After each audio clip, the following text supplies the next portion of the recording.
제 영상을 클릭해주셔서 정말 감사합니다. 좋아요와 구독하기도 한 번씩만 부탁드릴게요. 안녕하십니까, 흑잡스입니다. 오늘은 40대 이상이신 분들이 왜 미국 주식을 하면 더 좋을지에 대해서 영상을 한번 찍어보았습니다. 현재는 대부분의 분들이 보험, 예금, 부동산에 자산을 몰빵하고 있다고 생각합니다. 맞고 틀린 점은 없지만 제 생각을 한번 말해보겠습니다. 한국에서 40대 이상은 그들이 가지는 의미가 다릅니다. 경제력도 풍부하고 소비에서도 막대한 영향력을 끼칩니다. 따라서 이 세대 이상들이 돈이 많아야, 그리고 가진 자산을 잃지 않아야 우리나라의 핵심이고 절대로 가난해지지 않아야 되는 세대라고 생각을 합니다. 위로는 부모님 세대를 모시고 있고, 아래로는 자산 가격 상승 등으로 힘들어할 아이들을 가진 세대이기 때문입니다. 그래서 이분들이 더 부자가 되어야 합니다. 그리고 이분들이 더 잘 되어야 합니다. 실제로 이분들이 흔들리면 가정이 흔들리는 일들이 발생할 수 있습니다. 한국은 이제 2025년이면 65세 이상의 비중이 20% 이상인 초고령 사회로 진입한다고 합니다.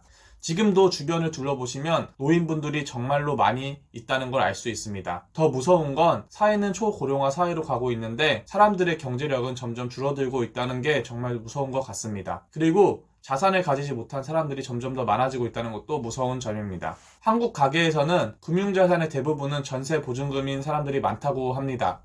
금융자산에 전세 보증금이 포함되어 있기 때문인데요.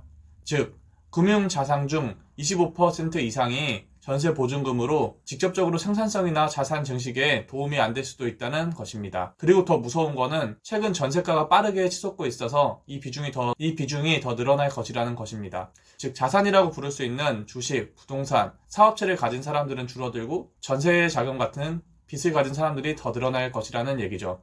한국은 금융자산의 상당수가 아까 앞서도 얘기 드렸다시피 예금과 저축성 및 보장성 보험에 편향되어 있다고 합니다. 보험금으로 한 달에 엄청난 돈을 납부하시는 분들도 많이 보았습니다. 나중에 혹시 무슨 일이 생길까 하여 투자금보다 많은 돈을 보험에 납입하시는 분들도 있는 것도 보았습니다.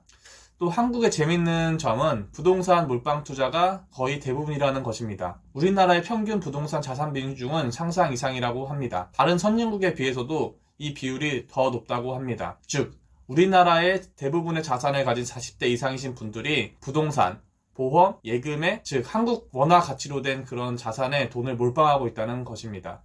물론 이런 자산 구성이 맞고 틀린 점은 없습니다. 그리고 아니신 분들도 많을 것이고요. 또 과거에 성공하신 분들도 많이 있을 것입니다. 이번 영상에서는 위와 같은 자산 비중이 왜 위험하고 위기에 취약한지 한번 좀 더 설명을 해보려고 합니다. 그렇다면 왜 그렇게 자산 비중이 추정되어 있을까요? 제 생각에는 과거 부모님들 시기를 보고 그런 거지 않을까 싶습니다. 예적금 이율이 엄청났고 그냥 정직히 회사 생활 다니면서 근검절약하고 본인 집 사두면 재개발이 되었고 적금이자 쭉쭉 받으면서 그렇게 재산을 형성하던 시기여서 그렇지 않을까요?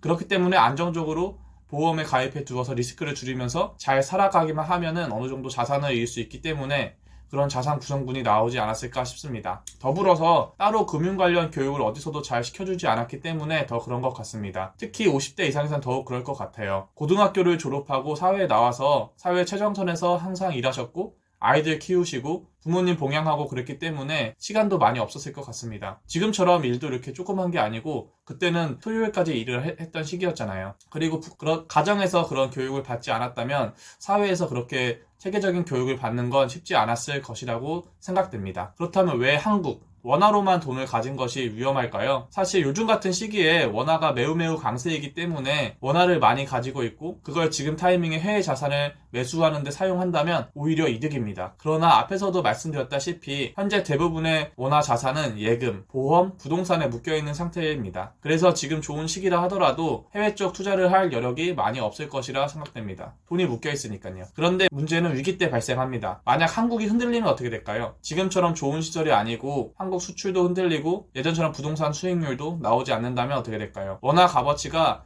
휴지가 되면 어떻게 될까요?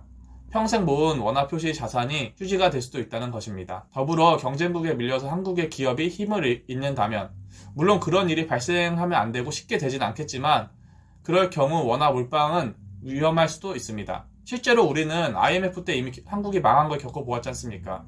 위기 시에 원화가 얼마나 취약한지는 올해 3월에도 많이 느꼈고요. 비록 저는 그걸 IMF나 그런 위기들을 직접적으로 경험하지 못했지만 이번 3월에 치솟는 환율을 보면서 경험을 하였습니다. 때문에 위안화, 달러 자산을 가지고 있어야 하는 이유가 될 것 같습니다. 오늘은 40대 이상에서 그리고 한국에서 한국 자산 몰빵 투자가 얼마나 위험한지에 대해서 한번 영상을 찍어 보았습니다. 앞으로 40대 이상이신 분들이 더 잘 되고 부자가 되었으면 좋겠습니다. 이분들마저 흔들리면은 정말 생각하기도 무섭습니다.